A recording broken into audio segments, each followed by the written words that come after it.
Assalamualaikum warahmatullahi wabarakatuh. Perkenalkan nama saya Nasyidara Nabila, INPM 208260013. Di sini saya menjelaskan sedikit tentang mind mapping pada penyakit gastritis, yaitu di blok gastro. Oke, jadi ini adalah mind mapping yang saya buat.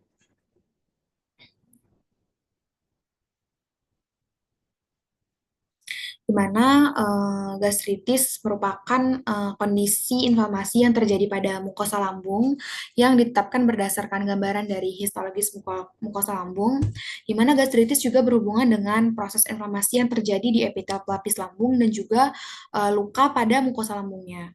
Nah, gastritis terbagi ada dua, yaitu gastritis akut dan gastritis kronis.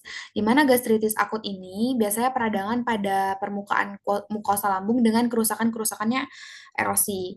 Nah, pada gastritis akut merupakan proses inflamasi yang bersifat akut dan biasanya terjadi sepintas pada mukosa lambungnya. Biasanya keadaan ini juga paling sering berkaitan dengan penggunaan obatan-obatan antiinflamasi non-steroid, khususnya itu aspirin, pada dosis tinggi dan dalam jangka waktu yang lama. Biasanya juga konsumsi alkohol yang berlebihan, kebiasaan merokok juga merupakan salah satu faktor risiko dari gastritis akut. Nah, pada gastritis kronik biasanya itu inflamasi lambung dalam jangka waktu yang lama dan juga dapat disebabkan oleh ulkus benigna ataupun maligna dari lambung ataupun bakteri dari Helicobacter pylori. Pada gastritis terjadi beberapa etiologi, yaitu yang pertama ada infeksi bakteri, kemudian penggunaan obat penghilang rasa nyeri, penggunaan alkohol secara berlebihan, pola diet yang tidak teratur, pola makan yang tidak teratur, dan juga kelainan autoimun. Pada etiologi ini biasanya mengonsumsi obat-obatan yang seperti acetaminophen atau aspirin, ataupun obat-obatan steroid ataupun kortikosteroid biasanya mengakibatkan iritasi pada mukosa lambung. Dan juga NSAID atau non-steroid anti-inflammatory drugs. Kemudian mengonsumsi alkohol juga merupakan etiologi penyebab paling sering pada gastritis yang biasanya menyebabkan kerusakan pada mukosa gasternya. Nah, kemudian pada eh, infeksi bakteri, yaitu seperti Helicobacter pylori, Escherichia coli, Salmonella, dan juga bakteri-bakteri lainnya. Nah, kemudian kita bahas mengenai tanda dan gejala, di mana gastritis juga merupakan penyakit yang mempunyai tanda dan gejala yang paling banyak pada bagian gastro, biasanya ada nyeri bagian kepala, kemudian mual, muntah, tidak nafsu makan, nyeri ulu hati, kemudian perutnya juga terasa penuh, kemudian takikardi, keringat dingin, pucat, ataupun biasanya juga melena. Nah, untuk faktor resikonya pada gastritis ini, faktor resiko yang paling sering dan paling utama itu biasanya dari pola makannya. Biasanya sering makan makanan junk food ataupun makan makanan yang pedas yang bisa mengiritasi lambungnya. Kemudian stres juga merupakan salah satu faktor resiko dari gastritis.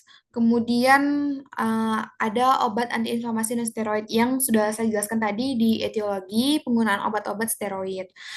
Di mana di sini faktor resikonya juga dikarenakan stres, yang biasa stres ini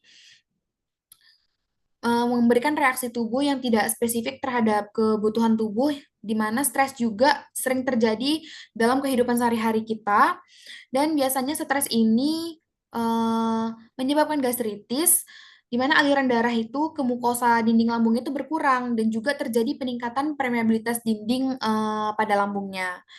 Nah, pada stres itulah yang mengakibatkan terjadinya gastritis yang sangat eh, membuat kita menjadikan komplikasi-komplikasi pada gastritis tersebut, yaitu komplikasinya terdiri dari tukak lambung, perdarahan pada lapisan perut, anemia, kanker perut, di mana ini komplikasi yang paling sering pada gastritis.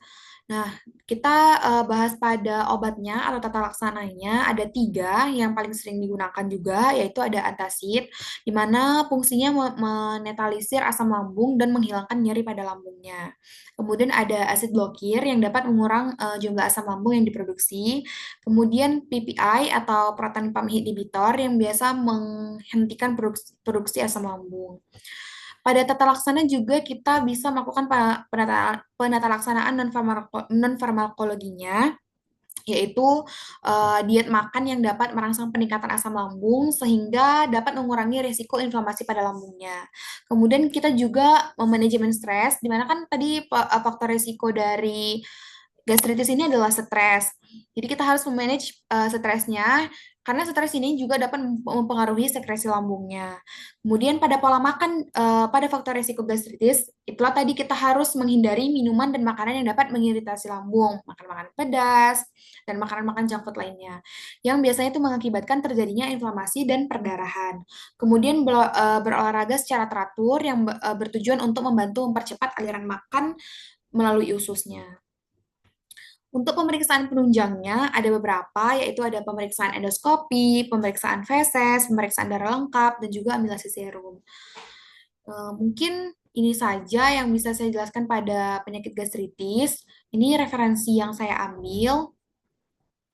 Lebih dan kurangnya saya mohon maaf. Saya tutup. Wabillahi taufiq walhidayah. Assalamualaikum warahmatullahi wabarakatuh.